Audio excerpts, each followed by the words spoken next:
Hi guys, welcome back to my channel. எல்லோரும் எப்படி இருக்கீங்க? நான் நல்லா இருக்கேன். நீங்களும் நல்லா இருக்கணும், நல்லா இருப்பீங்கன்னு நம்புகிறேன். இன்றைக்கி என்ன வீடியோ பார்க்க போகிறோன்னு பார்த்தீங்கன்னா, ரேஷன் கடையில் வந்துட்டு பொங்கல் ஜாமான் வந்துட்டு வாங்குறதுக்கு எல்லாருமே வாங்கியிருப்பீங்க. நான் வந்துட்டு மறந்துட்டேன், அப்படி ஒரு இது இருக்குன்றதே நான் மறந்துட்டேன். அப்புறம் என் ஃப்ரெண்டு தான் ஃபோன் பண்ணி சொன்னான், நீ ரேஷன் கடையில் போய் வாங்கினியா அப்படின்ட்டு. ஐயோ வாங்குறதே மறந்துட்டேன், நாளை கழிச்சு ஒரு நாள் தான் இருக்குது, செவ்வாய்க்கிழமை பொங்கல், ஐயோ அப்படின்னு சொல்லிட்டு தான் ரேஷன் கடைக்காரவங்க நம்பர் வச்சுருக்கேன், அவங்களுக்கு ஃபோன் போட்டு கேட்டேன், நீங்கள் வந்து வாங்கிக்கலாம் இன்றைக்கி அப்படின்னு சொன்னாங்க. அதான் மாமா கிட்டே ஃபோன் போட்டு கேட்டேன். மாமா வந்துட்டு சரி வாப்பா அப்படின்னு சொன்னாங்க. ஒரு டிசைன் இருக்குது, முடிச்சுட்டு போயிடுவோன்னு சொன்னாங்க. நான் கடைக்கு போனேன், டிசைன்லாம் முடிச்சுட்டு ஃப்ரெண்டோட கார் எடுத்துகிட்டு வந்திருந்தாங்க. கார்லேயே கிளம்பியாச்சு. என் பையன் வந்துட்டு ஆதிரனுக்கு வந்து கார் ஓட்டுறதுனா ரொம்ப பிடிக்கும். அவன் சும்மாவே எந்த காரை பார்த்தாலும் அம்மா அம்மான்னு சொல்லிட்டே இருப்பான்.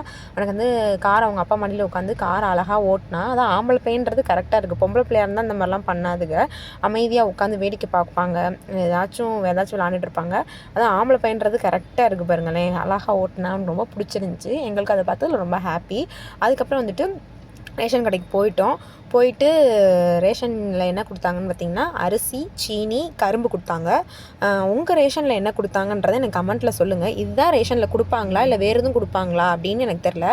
பட் அமௌண்ட் இல்லை அப்படின்ற மாதிரி தான். இந்த வட்டம் வந்துட்டு அமௌண்ட் கிடையாதுன்ற மாதிரி எனக்கு வந்துட்டு தெரிஞ்சிச்சு. ஏன்னா பொருள் வந்து பொங்கல் பொருள்ன்றது இவ்வளோ தான் கொடுப்பாங்களா அப்படின்றது உங்களுக்கு யாருக்காச்சும் இருந்துச்சுன்னா கமெண்ட்டில் சொல்லுங்கள்.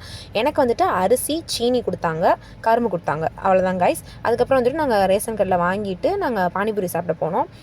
ரேஸ் கோர்ஸ் பக்கத்தில் வந்துட்டு புதுசாக ஒரு கடை இருந்துச்சு, அந்த கடைக்கு போனோம்.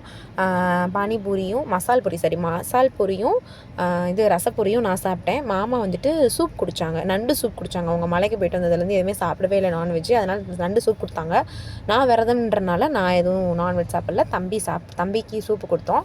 நான் வந்துட்டு மசால் பொரியும் ரசப்பொரியும் மட்டும் சாப்பிட்டேன்.